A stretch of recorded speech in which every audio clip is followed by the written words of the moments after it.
Good evening, everyone, and welcome to the Monday, March 10th Maplewood City Council meeting. Today I had the privilege of attending the Regional Council of Mayors monthly meeting. The topic of our discussion today was on public safety, and the mayors were all invited to bring our chiefs, our public safety directors, the sheriffs, and I have to say we had a full crowd. I heard that there were 45 mayors there and that there were public safety directors and sheriffs representing all of those jurisdictions, in addition to a number of business leaders and other organizations, all to hear a panel discussion about public safety. We heard from U.S. Attorney Lisa Kirkpatrick. There were representatives from Homeland Security. Drew Evans, the BCA superintendent, was there, and Ramsey County Attorney John Choi was there. And council members, I have to say that our distinguished public safety director got a shout out in this whole group on our efforts in Maplewood towards reducing our auto theft issue that we were having in Maplewood. And if you recall back, there was a point in time whenever the numbers came out about auto theft, Maplewood was #1 in the state. And I always cringed when I saw that. I understood that Maplewood, we have a lot of car dealerships, we have a regional mall, and so there are just more cars and more opportunity for auto theft. But I was so pleased, and John Choi's office John Choi gave a shout out to Public Safety Director Beardeman, and so I asked him if he would tell the council why he got that shout out. It's really quite impressive that we have gone from #1 in something that we don't ever want to be #1 in to something, so significantly less that the county attorney recognizes you. So Chief Beardeman, it was really a very nice shout out, and I know how humble you are, but you and your department has worked very hard on this, and it really made a difference. The dial has changed on this, and we are no longer #1 in auto theft. So do you want to explain what you've been able to accomplish? Thank you, Madam Mayor and Council. I'll just take the credit away from myself. It's 100% the staff. I'll outline some of the things they've been doing, but that's the reason that this has gone down, nothing to do with what I'm doing. So credit goes 100% to them. But as you stated, we were per capita the highest in the state. And if you take away the per capita portion, we were third only to St. Paul and Minneapolis. So for total auto theft, and that was in 2022. That was a 20-year high for that. When you talk about auto theft and theft from auto, it's certainly a quality of life issue, not just financial. You can imagine being a victim. It's your only car, your only source of transportation, and now you can't get to your job, you can't take your kids to school, and it ends up being a snowball effect. And a lot of issues come with that. And even if you are not a direct victim of auto theft or theft from auto, you are still a victim within the city because insurance rates go by zip code. And so I just happened to look it up. An increase of 10% in auto theft equates to $80 to $120 per person on average for your premium rates. So you can see that it affects every single person, whether you're direct or not. So we saw that. We weren't impressed by being #1 in this category, so we certainly wanted to make a change on that. So how do we address this issue? We were very intentional. And we really leaned on being proactive policing. One of the main things we did is we secured funding for 2 grant-funded auto theft detectives. The officers in the street don't have necessarily the time or resources to follow up with these to the extent that they could do, and neither do our normal detectives dealing with homicides and aggravated assaults and sexual assaults of that nature. So we really realized we needed 2 people that were dedicated to just this. Many cities have auto theft detectives, but I think what set us apart is we mandated right off the bat that every vehicle that we recover gets fully processed, so fingerprints and DNA. That's not done in many cities. It's just very time consuming to take photographs, process DNA. We don't care if it's in Mankato, we'll drive down there and do that. Eventually you build cases on people and you realize who's doing this. You're able to follow up with that. The BCA will run the DNA results as long as we have a witness or a name to associate that or even a suspect. So we get a lot of people through that. We work very closely with the Ramsey County Attorney's Office, make sure that when we do actually catch these people, that we're prosecuting them. And so we're holding them accountable as well as they're providing us the intelligence we need to know how to make a good case and what they're looking for. We partnered with neighboring jurisdictions. We've hired a crime analyst who's really helped us secure those locations and where these auto thefts are happening so we can provide extra patrol. We've worked closely with the car dealerships in the city. A lot of our auto thefts, people don't think, they think about personalized cars, but there's a lot of people that take a car out for a joyride from a dealership and don't bring it back, things of that nature, so that occurs as well. And then we spent a lot of time with our communications department through our Facebook, really educating the public. We've done campaigns where we go to parking lots and find an unsecured door and put a flyer on their car saying you could have been a victim of theft, things of that nature, to really educate the public. So in 2024 is really where we're gathering these stats that the mayor talked about. They talked about today, Ramsey County saw the greatest decrease in auto theft in the entire nation per county. And within that county of Ramsey County, Maplewood saw the greatest decrease. And so you have the biggest decrease in the county in the United States, and then within that county was Maplewood. So again, in 2024, solvability is the issue with these. So a lot of times they'll abandon the vehicles. That's where the DNA comes in, fingerprinting after the fact. But the national average for solvability is like 10%, 9 to 10%. It's very relatively low. Our clearance rate, and by clearance rate, I mean we're identifying somebody and we're forwarding them to prosecution. Doesn't mean they're officially prosecuted, but at least there's charging considerations. We're at 67%. So again, national average 9 or 10%, we're at 67. And then again, for those insurance rates, from 2022 to 2024, we reduced theft by 47%. So that's tangible money, that's tangible victims that are not becoming victims. So kind of in a nutshell, there's more things we were doing, but in a nutshell, that kind of outlines the biggest things we've done. Thank you, Chief. I know the council thanks you as well. It is really quite something when we get called out for doing something so remarkable. And there are many mayors that are paying attention to this, to the things that we are accomplishing, and what a great thing this is for our residents too. So thank you, Chief, and thank you to everyone in the department who has really turned the dial on this. You know, it was identified as a problem, and our police department figured out how to reduce that. So thank you very much. It was wonderful to see that shout out for our department.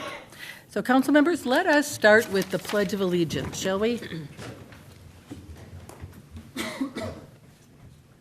I pledge allegiance to the flag of the United States of America and to the republic for which it stands, one nation, under God, indivisible, with liberty and justice for all.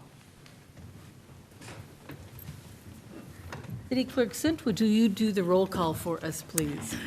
Councilmember Villavicencio. Here. Councilmember Cave. Here. Councilmember Juniman. Here. Councilmember Lee. Present. Mayor Abrams. I'm here as well, thank you. Council members, would someone like to move our agenda? So move. Second. Moved by Lee, seconded by Juniman, the motion to approve our agenda. Is there any further discussion? Councilmember Juniman. Council presentations, spring cleanup. Okay. Councilmember Villavicencio. I have two updates. What are they? Oh, an event coming up with the AG, and then I just have a statement around proposed cuts at the state and federal level. Okay. Anything else? Hearing none, all those in favor signify by saying aye. Aye. Any opposed? That motion carries. Moving on to the approval of the February 24th, 2025 City Council Workshop Meeting Minutes. Is there a motion? I move approval. Second. Moved by Juniman, seconded by Cave, the motion to approve the February 24th, 2025 City Council Workshop Meeting Minutes. Is there any further discussion? Hearing none, all those in favor signify by saying aye. Aye. Any opposed? That motion carries. Moving on to the February 24th, 2025 City Council Meeting Minutes, is there a motion? I move approval. Second. Moved by Juniman, seconded by moved by Juniman, seconded by Lee. The motion to approve the February 24th, 2025 City Council Meeting Minutes. Is there any further discussion? Hearing none, all those in favor signify by saying aye. Aye. Any opposed? That motion carries. Moving on, our agenda, City Manager Sable. I just want to call out City Manager Sable because tomorrow is his one-year anniversary. Council members, as an update, Councilmember Villavicencio and I are working on his performance review, and it is something that we will be tackling at our next council meeting. But congratulations for your one-year anniversary tomorrow. Thank you very much, and thank you, Mayor and council members. I just want to forecast a couple of things. Also, on March 24th, we're going to see a presentation from Dr. Matt Bostrom regarding the police staffing study. We're going to see, I have been forewarned that it's 400 pages, so we will try to get that out as early as we can to give you ample time to read. I'm sure what is riveting material in the police staffing study. Also want to forecast, I appreciate the flexibility in scheduling for the annual council retreat that will be on April 23rd from noon to 5 at the Maplewood Community Center. We have a facilitator that is willing to do the work for free this time, which is a wonderful opportunity for us to take advantage of somebody who's done this work and in the profession for a very long time, but looking to do some pro bono work, so we'll always take advantage of free. So I'll talk about leveraging partnerships. I think that will be a common thing.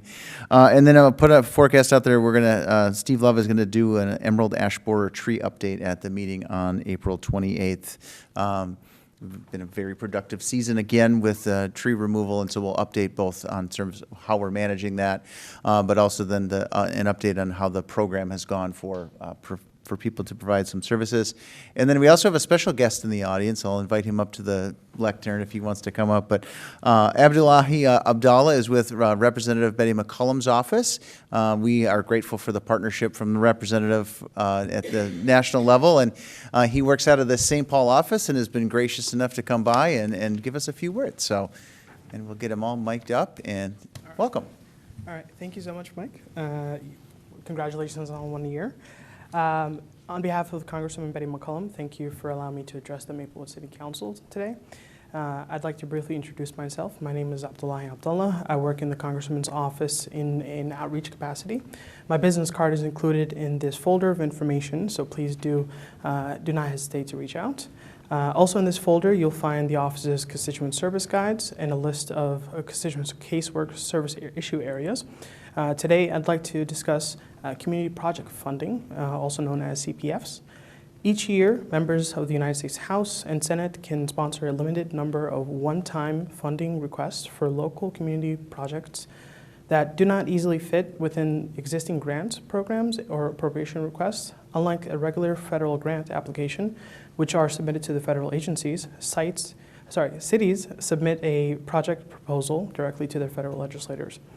Community project funding grants provide investments in a wide variety of projects such as housing, homelessness prevention, workforce training, public facilities, parks, resilience, planning, and other critical infrastructure and services. Included in this folder is a complete list of all community projects sponsored by Congresswoman McCollum for Minnesota's 4th Congressional District since FY 2022. FY 2022. We do not have official guidance from the House majority on whether community project funding will be available in fiscal year 2026 or what eligibility requirements will be if the community project requests are allowed. However, in the interest of preparing our potential partners to apply for CPFs, before those decisions are announced, please see the information included in this packet as well as on our website at mccollum.house.gov. Congresswoman McCollum encourages applicants to submit proposals for projects that have strong community support. That can be letters from local officials, resolutions, state or local funding commitments that are shovel-ready or able to quickly move to utilize funds once they are made available. Our discrete single-year projects requests should not be for 1 year of funding for an ongoing commitment for general program funding. Also in your packet, you will find guidance on a list of eligible federal accounts from FY 2025. Again, we do not know yet the eligibility of requirements for fiscal year 2026 until it is announced by the House majority, but FY 2025's guidelines are the best starting point currently available. Once FY 2026 is announced, hopefully in the coming weeks, there will be a short window to apply with our office before the deadline. If you have potential projects in mind or any questions, please do not hesitate to reach out to our office soon. On behalf of the Office of Congresswoman Betty McCollum, I thank you for your time this evening. Thank you very much. And I just want to highlight one of the things that are in the folder is the Guide to Constituent Services put out by Representative McCollum's office. We are going to have this, Mr. Sable, at the front desk. We're going to spread this around, put it out on our website. Different kinds of reasons to maybe utilize constituent services for veterans, student services, seniors, passports and immigration, small business assistance, United States flag, and visiting our nation's capital. And then along with a lot of important federal numbers. So thank you. I know Congresswoman McCollum mailed out these to all of the mayors within her district, and it certainly is a valuable resource. So thank you very much. Thank you for sharing this with us, too. Thank you so much. And please feel free to email me if you would like a digital copy of this as well. My email is, of course, included in the business cards in the folder. You know, I would think that our council members would probably appreciate a copy of this. I know you have some extras. Yes, I can. That I'll maybe you send can those leave over. those, with Chief Mondor and council members. I know that you might really appreciate that if one of our residents or our business owners has a need. This is a valuable guide for us on how Congresswoman McCollum can really help. And I know she's got a great reputation for being very responsive to constituents. So thank you very much. Thank you. Next, we have council presentations. Councilmember Juniman. Well, at least it's a little more believable this time than it was last time. It's going to be spring. Spring, yes. Our annual spring cleanup is Saturday, May 3rd at Aldrich Arena from 8 to 1. There's information in this city newsletter, and there will be again in the next one. And it's the same as last time. It starts with $25 for a car, and then increments go up for the size of the vehicle. One thing that will not be part of this, there are no longer satellites of the hazardous waste sites. The county isn't doing those anymore because they have a new environmental building on Kent Street, basically just east of the intersection of Dale and Larpenteur. So that's where we have to go now. Otherwise, there'll be a list on the website, not quite yet, but it'll be there, of what's acceptable. Just a reminder to get going on that, and now that it's spring weather, maybe you're more inspired. But May 3rd. Thank you very much. Councilmember Villavicencio, you have 2 items. Yes, thank you, Mayor. The first item I wanted to talk about is March 20th. The Attorney General, Keith Ellison, will be coming to Maplewood. It says, I'm just going to read the ad that I saw online. It says, share your story and hear what AG Ellison is doing to protect Minnesotans from federal attacks on citizenship, privacy, funding, immigrants, LGBTQ plus people, abortion rights, and more, and what you can do. And then it says RSVP is required, so you have to go to ag.state.mn.us/2025 forums. Otherwise, you can find it on the Attorney General's Facebook page. And it says it's from 6 to 7:30 p.m. But I don't know the actual location because I did register, but it hasn't given me the information. I guess you get it later. But I think in this, given the circumstances of everything going on in our world, I think this is a good opportunity for folks who are out there who have a story they need to tell, and they want their Attorney General and their staff to hear it. It's a good opportunity. And then the other thing I wanted to talk about is related to that, and also related to the fact that I really appreciate that U.S. Representative McCollum's office came today, because being a person, as a city council member, I think that we have a platform sometimes that people come to us and ask us questions that we may not, it has nothing to do with being a city council member. But as a leader, I hope that as leaders, I hope we can still try to inspire folks to reach out to their other legislators. And so, I just wanted to read this real quick. It's a crucial time for Maplewood as we face potential challenges stemming from proposed budgetary measures at both state and federal levels. Governor Tim Walz's budget proposal aims to address a projected $5.1 billion state deficit in the 28 and 29 biennium by implementing a $280 million reduction in disability and senior services for the year 26-27. This includes capping an annual inflationary increase for Medicaid home and community-based waivers at a 2%, reducing billable days from 365 to 351 annually, and decreasing funding for daytime service providers to cover client absences. Advocates express concern that these measures will compromise care quality, hinder the retention of qualified support professionals, and negatively impact the independence and quality of life for individuals with disabilities and seniors. So compounding these state-level concerns are potential federal Medicaid cuts.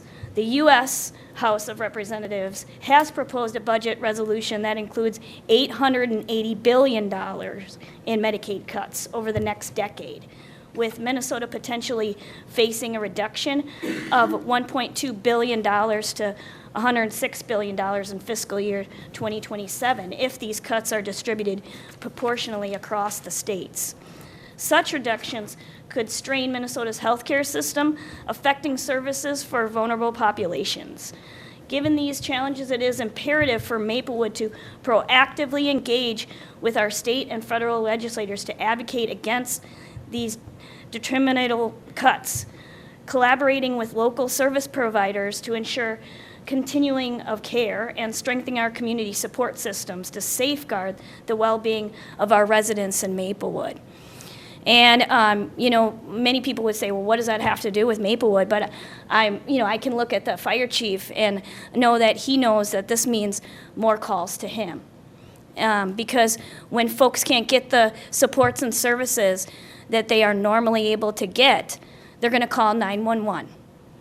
And that's going to fall on us as a city. And so, I just urge all of you to talk to our legislators and say, what are we doing as a state for workarounds when things are like this are happening? So I appreciate all of you letting me share this with you, and it's something that as a person with a disability who is a council member, I've been getting a lot of calls and a lot of emails about this, and a lot of people in this area are feeling very, very overwhelmed. And, it feels like they're drowning. So I just wanted to take that time to acknowledge that and say that as a city council, we're here for folks.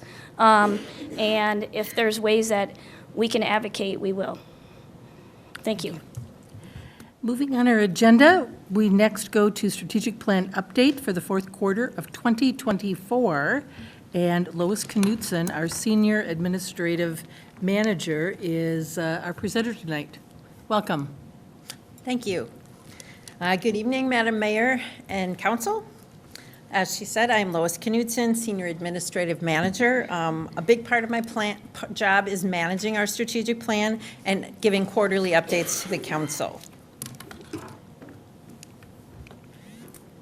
As you can see here, we are at 76% progress on our measures. Again, that meter is driven by the action initiatives, which are the bottom level of our plan, kind of the work steps that it takes to achieve a performance measure. Some of our measures are annual measures, which should have been 100% completed at the end of the year if we are on track completely. Others are ongoing measures that may take 3 to 5 years. So 76% is a pretty good place to be. We're at 12.5% with some disruption, and then there's 1% with major disruption. A lot of those minor disruptions are the same things we've been seeing over the last several quarters. Different issues caused by software conversions, so staff is spending their time on that, so they're not being able to do other things. We're working on developing a system for funding and rating for our facilities rating system. And then the Purple Line project is still, that's the red one, the major disruption. One of our measures is written tied to the Purple Line project and growth in the Gladstone area, and that's just completely on hold because of the Met Council working to explore other route options for the Purple Line. Just to review our strategic priorities: community inclusiveness, financial and asset management, environmental stewardship, integrated communication, operational effectiveness, and targeted redevelopment. So this is the fourth quarter report. So it's kind of a wrap-up of the year, and I'm sharing highlights from the year. I did things a little differently. I went to the department heads and asked them what they wanted me to share regarding what their department had accomplished. We're trying to hit all of the highlights. Of course, that is not possible. We do a lot of work. There are definitely areas we won't cover, but we're doing our best. So these are by department, not by strategic priority. Some of the things we're reporting on are actually measures in our plan. There are others that are not measures in our plan, but it's really important work related to our daily operations and all of the work we do for the community. I really liked this quote by John C. Maxwell: "It takes a team to do anything of lasting value."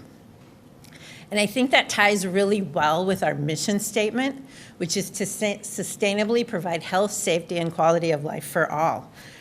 So behind all of these accomplishments is our team of employees working day to day to get things done and try to make a difference for our community. I'm going to start with the administration department, the human resource area. They recruited for 9 positions during the year and hired 19 new employees. That math doesn't exactly equate, but positions like firefighters, police officers, community service officers, there were multiple people hired into the same position. We successfully integrated over 200 employees as part of our open enrollment, so that's the benefits for our employees. And that's kind of a big thing. It takes a month, 6 weeks every fall to get ready for the next plan year. 89% of our employees participated in the wellness program in the third trimester of 2024, and that is the highest number we've had yet. I think the previous high was probably 86. So our staff is doing a great job, especially communicating that to new employees as they're being onboarded to try to get them excited from the beginning. There are some benefits if you participate, but they're doing a really good job of communicating that to our staff. And that's something else new this year, leadership development training for our supervisors. So there were over 40 leaders who, in a series of four different meetings over 4 months, took part in some leadership development. They covered such things as how to enhance leadership, be proactive in your communication, and how to engage employees. They also tried to work with them to provide resources regarding such things as performance management and leaves of absence. That's a very complicated thing that HR deals with, and they're trying to give our frontline supervisors as much information as they can so they can be resources for the employees. The city clerk's department. They administered 3 elections this year: the presidential primary, the primary in August, and the general election. Over 23,000 ballots were cast by Maplewood residents, and there were 415 election judges who, amongst them, completed 563 hours of training. That is a lot of people and a lot of training, a lot of information to make sure that our elections in the city run efficiently and smoothly and meet all the criteria of being open and above board in everything we do. So they did a great job with that. We track visitors to City Hall. This is something we started doing after we closed the DMV and passport services. In 2024, there were over 12,000 visitors to City Hall. About half of those for elections. The other half, 6,224, were non-voters. So they were coming in for things like permits. Our community development department is down here, so people come down here to get their permits. And then 3,200 of those came in for DMV or passport services. And Michelle, our lovely front desk receptionist, does a great job of we have information sheets, of giving them the information of where they can go so that their services can be handled. The City Clerk Division also processed over 1,100 annual business and animal licenses. They responded to 106 data requests, and they memorialized over 42 hours of council and EDA actions. Doesn't that sound fun? The Communications Department. One of the things they've been really concentrating on is translation services. And they made some multilingual snow emergency parking notices, and those were distributed to over 2,000 people. They're also working to make sure that at least one article in every Maplewood Living is translated into multiple languages. Some of those that have been featured are the articles on the spring cleanup, the tree sale, and the snow emergency process. So that was a big one in the fall before winter came. They're also experimenting with some new technology. They're trying to find creative ways to connect with the community. And in the Living, they have some QR codes embedded in some of the articles and that you can click on to get further information about an article. And nearly 1,000 readers have used those QR codes since that program started in June. Some of the top video highlights: the Turning Dead EAB Biomass into Energy had over 42,000 views. There were over 2,000 live viewers to the Santa Parade in 2024. And there were over 1,200 views for the Community Development Bus Tour. That's the tour where the council, a lot of the department heads, and some of the commissioners went around the community and viewed projects that were either future sites for projects that are in progress, or projects that were recently completed. So get people really excited about what's going on there. Community Development Department. They had over $1.9 million in revenue, and those come from such things as building permits, mechanical permits, plumbing permits, plan review fees, and truth in housing fees. Some of the notable projects they had during the year were the American Cooperative building of apartments, which has 56 units. The Roars, which is the Oberon Apartments, that's the Roars project, that has 150 new units of market rate apartments. And then the Gladstone Apartments, Phase 1 and 2, that is the J.B. Vang projects. And those had 121 units. There were a whole list of the projects that Danette gave me to feature, and I couldn't put them all in here. One of the other notable ones is the Coretta Senior Living up on County Road C. And that has 72 units of assisted living and memory care. And that is in response to our goal to provide housing for people in all stages of life here in Maplewood. A few more facts from community development. They had over $4.5 million in grants that they're managing. They approved 128 units of multifamily housing, 56 of which are affordable housing. Rental licensing, they had 64 new applications, 455 renewals, and 450 on-site inspections.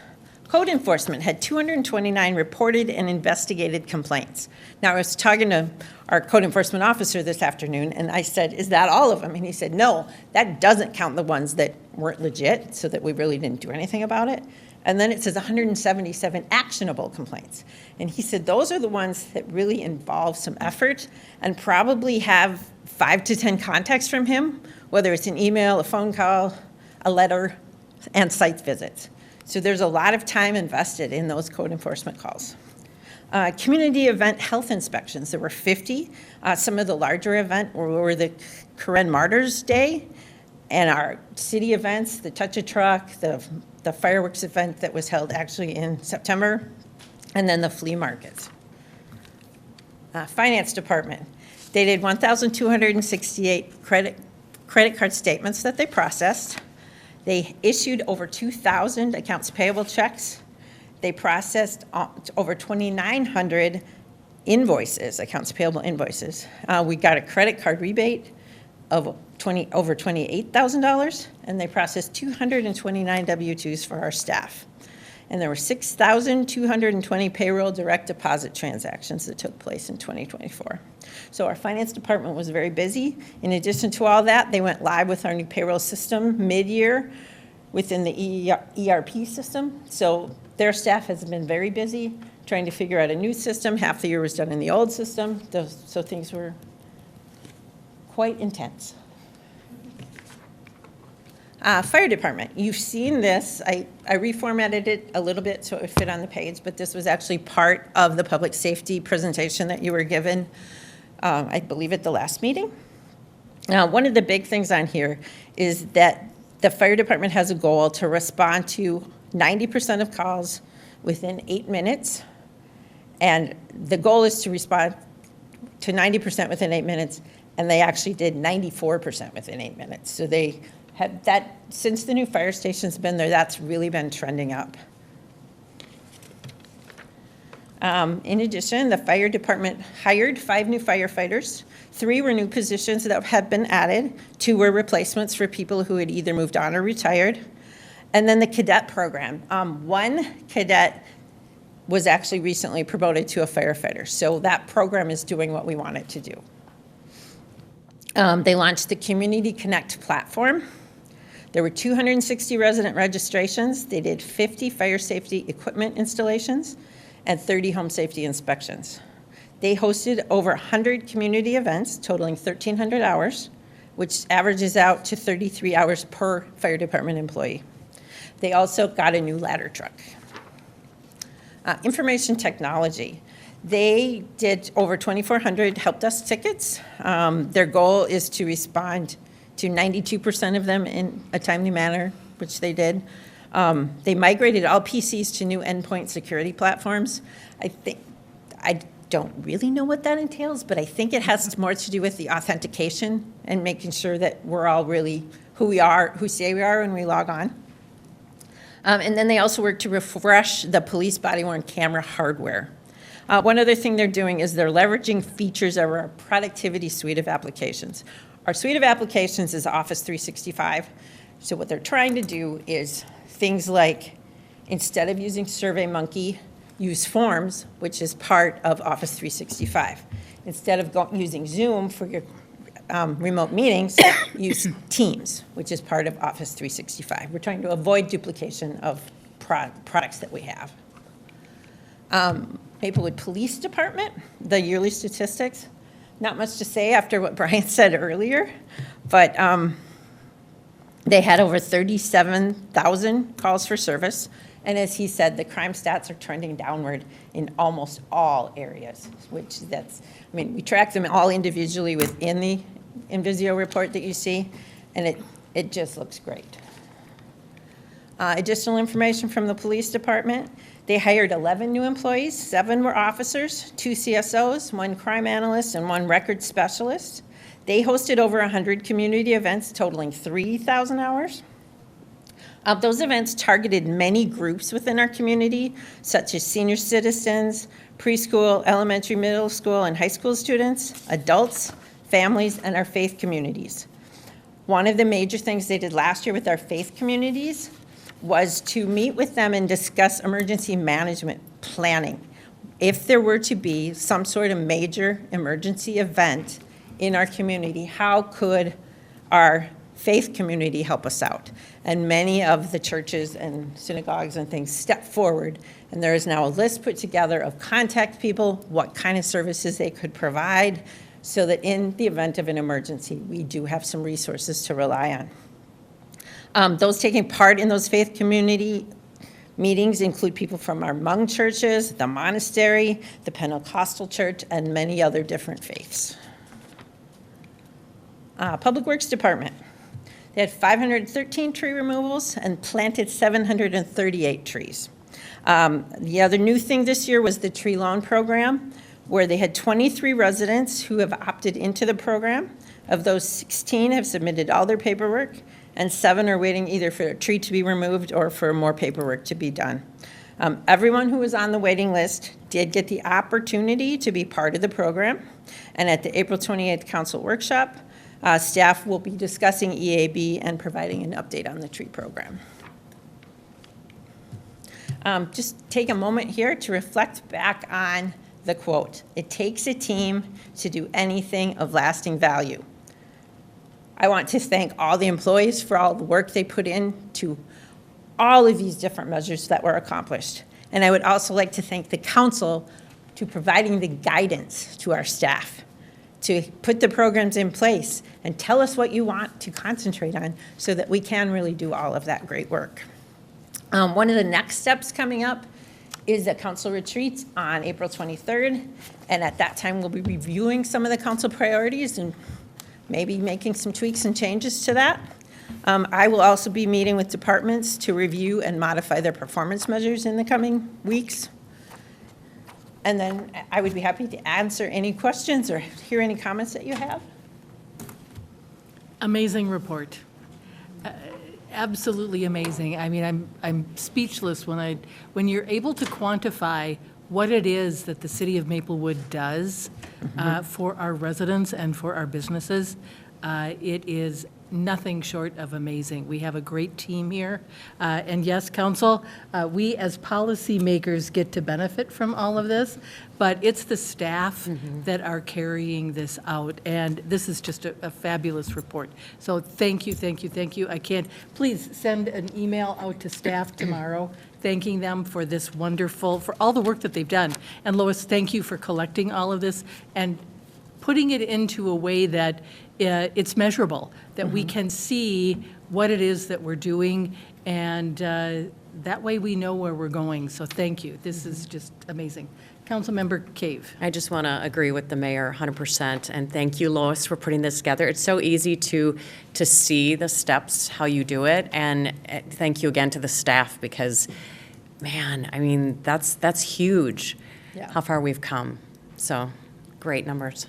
Councilmember Lee. Thank you, Mayor. Just a quick reminder to our community that the full report, it's available on our website, so they can see that online too, to see what numbers, and if you're curious about any particular items in here, you can view that report yourself. Thank you. Council members, we have a motion that we need to make. Would someone like to make that? Motion to accept the strategic plan report for fourth quarter of 2024. Second. Moved by Lee, seconded, I heard Juniman first, for the second, the motion to accept the strategic plan report for fourth quarter of 2024. All those in favor or is there any further discussion? City Manager Sable. Thank you, Mayor and council members. I just a shout out to Lois Knudsen for the work. The corralling of the information and the massaging of the data, again, is a labor of love. I use that line before, but I get to hear it. She's right outside my door, and I get to hear it every day when she's doing this. And she does a remarkable job, and I appreciate everything you do. So thank you. Thank you. And thank you. It's quite an accomplishment for the first year of your job. I will say I benefit from the people who come before me. Don't we all? Don't we all? Okay, there's been a motion and a second. All those in favor signify by saying aye. Aye. Any opposed? That motion carries. Thank you so much. Thank you, Mayor and Council. Thank you. Moving on to our consent agenda, we have 9 items. Would someone like to make a motion?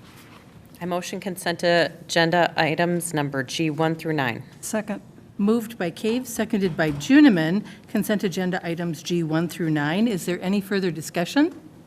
Hearing none, all those in favor signify by saying aye. Aye. Consent agenda items are approved. Moving on, we have no public hearings and no unfinished business.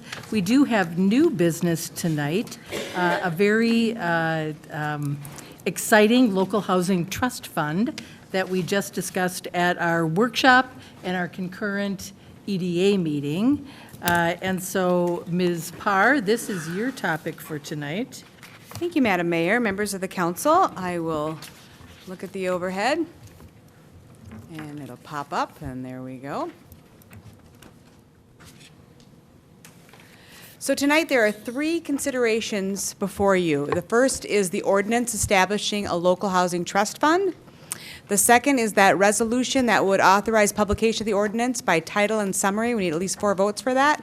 And then the third is the resolution accepting the transfer of $300,000 from the EDA General Fund to the Local Housing Trust Fund that the EDA, different hats you had on earlier this evening, proceeded with approval for that transfer if you want to accept it this evening. So what is a local housing trust fund? Often referred to as an LHTF. I have a harder time saying that, so I'm just going to probably be saying local housing trust fund. But in any case, it's established by a local government to provide a consistent, flexible resource for housing within a local jurisdiction. So in this case, obviously within Maplewood. The trust fund can help communities leverage public and private resources and jumpstart projects that draw investment. And the last component of what it is it enables communities to prioritize programs or developments that maximize benefit, in our case, to the city of Maplewood. So how are these commonly funded? Most commonly, when I looked at other communities that have this program or others, it's HRA levy is the most common, or an EDA levy, depending on what we're talking about. One-time funds, we're going to be talking a little bit about one-time funds in this case, housing-related funds, TIF pooling, donations, and federal and state formula funds. So if you adopt it this evening, what will the LHTF ordinance do? It will create an LHTF for the city of Maplewood. It will define terms and conditions of the fund, as you saw in the ordinance as written. It will establish how the fund will be administered, and it enables a dedicated source of funds to support and enhance housing programs and or developments. The last piece, it meets the requirements of the Minnesota Housing Trust Fund grant program. While this likely would have happened at some point, that last bullet is kind of the driver tonight for the timeliness of it, okay? So what is that? The Minnesota Housing Trust Fund grant program is a one-time program. It uses funding that has been allocated just over $5 million, we're told, and that's money lumped together from 2021 and 2023. It is a competitive amount of money that a number of cities across Minnesota and tribal nations are all going to be competing for. A number of different types of programs will be in the mix, and it's basically a numbering system. It's based on how well you score. So we're working really hard to try to get as many points as we can, because there's a chance we could get nothing, and there's a chance we could get all of it that we're asking for from a matching perspective. It must be used for households at or below 150% of the state median income, and it may be used for development, rehabilitation, or financing of housing. It could be used for down payment assistance. I'm told that would go very quickly and not be nearly as helpful. There's some other resources out there that can meet that at this point, at least to the extent that it's available, because it just goes so fast for such a small amount of a pool that we would have. Rental assistance, homebuyer counseling services, and administrative expenses up to 10% of the grant, which is what we are hoping to utilize, which we'll talk more about in a minute. And it must be used within 5 years. I see Councilmember Cave has a question. Ms. Parr, do you know approximately what 115% of state median income is? So for it people? varies. It depends on how many people are in that household. Okay. So in talking with a partner in regards to how it's looked at, basically, when we look at, in the case of family of 4, 142,000 is what the number was. Family of 1, it's about 100,000. Oh, So okay. It's pretty high, actually, Yeah. in that regard, which is maybe open to more people, which is Yeah. is an important thing to recognize. Thank you. You bet. We talked about this earlier at the EDA, but I'm just going to mention it again in case we have anyone that's in the audience at home that may be noting the 300,000. Why we chose that dollar amount from the EDA, or why they chose to extend it to you for acceptance if you want to, is because there's a 100% match up to 150,000, and then beyond that, if you put another 150,000, they will match it by half. So it's a significant start. The Maplewood Home Improvement Program is what we're focused in on as a part of this grant. when we talk about what we could get the most use of, we thought a lot about it internally. How do we want to, what makes the most sense for us? And based on what we heard from you, we know that that's important to you. We also know 80% of our housing is affordable. So we do have a lot of starter homes here, which is great, right? But we also know that we've got a donut hole here in the middle where we know we have houses that need reinvestment. And we know we have individuals that are struggling to get that reinvestment in those homes. If we want to raise our tax base, if we want to assist those property owners through quality of life type measures, this seems like a program that might make sense for consideration going forward. We're not really deciding on the program tonight, but obviously if we're talking about how to spend money, we want to kind of have an idea what we're talking about. The idea is we would bring this back to the EDA once we know if we received any money. It might change how the EDA looks at how they want to allocate that money. So we want to be thoughtful about it. We might change how we go about that. So that's not being decided tonight. It could also be used to improve accessibility. It could also be used to improve energy efficiency. We know that that's a need out there for people. Mechanical improvements as well as things related to windows and anything like that for sustainability. And this does not apply to recreational or luxury improvements. So just keep that in mind. Oh, there we go. With that, the recommended motions are a motion to approve the ordinance establishing a local housing trust fund, the motion to approve the resolution authorizing the publication of the ordinance by title and summary, and that last one is the motion to approve the resolution accepting the transfer of $300,000 from the EDA General Fund to the local housing trust fund. And with that, I'm happy to take any questions. I know Ron was helpful and instrumental in the ordinance, and I know he's here to answer questions for you as well if you have any. Thank you. This is really very exciting, and I've said that. I mean, it really is a classic example of how our staff has been so nimble in bringing this to us in a very short period of time.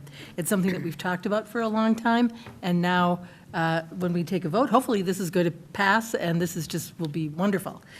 What's the timeline in finding out from the state whether or not we might be awarded some of this money? Great question, Madam Mayor. Thank you for that. We are told late May, early June is the timing that they expect to announce. And then there's like another set of due diligence. We have to prove some things out. There's an awful lot that we send in the next week to get our application in and make sure it's fully complete. And then they come back and they check a number of things in regards to due diligence. And then we start working through the process of fine details in relation to the program. Thanks, that helps. Councilmember Lee. Thank you, Mayor. I just had a quick question about the $300,000. I know they match it up to 100% for the first half, and then so it's a total of $225. Strategically, it makes sense to give a reasonable number, but if we were to add more to the fundings, do they add more to that grant fund? Thank you, Madam Mayor, Councilmember Lee. So the one thing that I would say, there's a couple things that would make a difference how the EDA may want to look at this, and I know this is a council, but the EDA is actually the authority that will oversee the administration of this. So I'll just add that caveat. But a couple things to keep in mind are when we are looking at the matching grant, 10% of that matching grant goes, you could use it for administrative cost. So I think when we have some latitude in regards to the money we would put in, more so, but in other ways, there's more latitude in some different ways with the 10% administrative fee with the grant fund. So I think it kind of depends. As far as additional funds that we might want to put in, I know in talking to other partner organizations that we might be working with to service the loans, because it's a very complex process in regards to the closing documents and the underwriting. It's not just simple, we're going to give you this money. There's a lot involved in that. But in talking with them, most commonly people come in and want $25,000. When you think about home improvements, I don't care if it's siding, if it's anything. I mean, $25,000 is in a lot of cities. That's kind of the average. So in working with Vadnais Heights and in talking with them, they have a similar program, and they have the same range, $5,000 to $25,000. They do a handful of loans per year. So I think incrementally it's more of starting small and then building up over time if you can bring that money in. The idea is it'd be a revolving loan fund, and so some of that money would come back in. If the house is sold, the money comes back in, so that sometimes comes into play as well. But obviously, the more money, the better, but realistic, you're not going to get a ton out of $300,000 or $525,000 for that matter, because it goes very quickly when you're looking at $25,000 apiece. Got it. Thank you. Councilmember Cave. City Manager. Just Sibbald. really quickly, Councilmember, thank you, Mayor, Councilmember Lee. The grant itself it only has $5 million allocated, so if we put in more than the $300,000, we likely wouldn't be a recipient of it because they'd run out of money. So the $300,000 was really what we thought could maximize the value we'd get from the state. Got it. Thank you. I think that's a very good decision by staff. Very sound decision by staff. No, and I just had a Councilmember Cave. comment for our city manager and staff. Thank you for taking, the direction from the city council and doing this so fast. You saw it come up. We weren't even done with all of the steps we were taking with the EDA and the HRA, and you guys already have us off and running. So I really appreciate that. Thank you. Okay, council members, we have some motions. I motion to approve an ordinance establishing a local housing trust fund. Is there a second? A second? Moved by Cave, seconded by Lee. The motion to approve an ordinance establishing a local housing trust fund. Any further discussion? All those in favor signify by saying aye. Aye. Any opposed? That motion carries. There's another motion for us to make. I move to approve a resolution authorizing publication of the ordinance by title and summary. Second. Moved by Juniman, seconded by Cave. The motion to approve a resolution authorizing publication of the ordinance by title and summary. Any further discussion? All those in favor signify by saying aye. Aye. Any opposed? That motion carries. And our last motion, would someone like to make that? I move to approve a resolution accepting the transfer of $300,000 from the EDA General Fund to the Local Housing Trust Fund. Moved by Juniman, seconded by Lee. The motion to approve a resolution accepting the transfer of $300,000 from the EDA General Fund to the Local Housing Trust Fund. Any further discussion? Hearing none, all those in favor signify by saying aye. Aye. And how exciting. We are off and running with our own trust fund. I can't wait to see how this is going to impact our residents. So with that, folks, we are adjourned. Great meeting tonight. Thank you. I've waited a long time for this.